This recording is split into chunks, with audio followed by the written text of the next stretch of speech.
Lakini ndugu mwenyekiti, uchaguzi umeshaisha sasa. Kazi kubwa ambayo tunayo kwa sasa ni kuhakikisha kwamba tumefanya ziara za kushuka kwenda kwa wanawake, kuwahamasisha walipe ada za Chama cha Mapinduzi na za jumuiya zake. Nasema za Chama cha Mapinduzi na jumuiya zake kwa sababu mwanamke yuko kila mahali. Mwanamke anaye kijana, lakini mwanamke anaye mzazi. Kwa hiyo nyinyi nikisema kwamba nyinyi ndiyo mashine ya Chama cha Mapinduzi, sikosei, ipigieni makofi. Tunahitaji kuona baada ya uchaguzi tunakuwa wamoja. Tunahitaji kuona baada ya uchaguzi wa mwaka jana tunaibua miradi mbalimbali ya maendeleo kwenye kila ngazi. Miradi ya jumuiya ya wanawake. Siasa za maneno matupu bila uchumi, hiyo sio siasa, tutakuwa tunadanganyana. Uongo kweli? Kwa hiyo kila wilaya, mwenyekiti wa wilaya simama na kamati yako ya utekelezaji na katibu wenu. Tembeeni kila eneo, lakini mkishamaliza hakikisheni kwamba miradi imeanzishwa. Ninataka msimame moyo wa moja.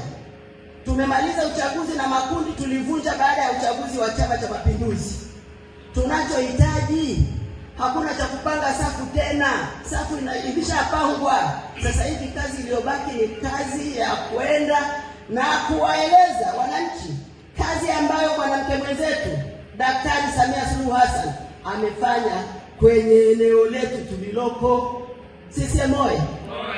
Kwa siku 100 kuna mambo Daktari Samia aliyafanya, ndio wananchi wanataka kuyasikia kutoka kwenu. Kuna kazi ambayo imefanywa toka Daktari Samia Suluhu Hassan aingie madarakani, ndio kazi ambayo mnapaswa kwenda kuwaambia wananchi. Tunajua wanawake ni kila kitu. Msiposema nyinyi mnataka nani amsemee Samia Suluhu Hassan na kazi alizofanya? Nani atamsemea Samia? Samia atasemewa na sisi wanawake wenzake. Kwa hiyo naomba muende. Asante Mungu, leo kuna watu wa maji hapa wataeleza miradi ya maji iliyoko kwenye maeneo yetu. Kuna watu ambao watakuja kueleza na mambo mengine ambayo Daktari Samia Suluhu Hassan ameyafanya. Msije mkakaa mkafanana na wale wengine ambao akisikia kiongozi wetu anasemwa, badala ya kufafanua na kusema huu ni uongo, anasema eti ni kweli eti. Mbona hapana? Ni jukumu la UWT kutembea kwenda kuhimiza hayo. Kwa sababu kuna watu wa kuongea, leo nisiongee sana. Naomba niache kwa kusema umoja wetu ndio ushindi wetu, na bila UWT hatuwezi kufanikiwa kwenye jambo lolote. Asanteni sana.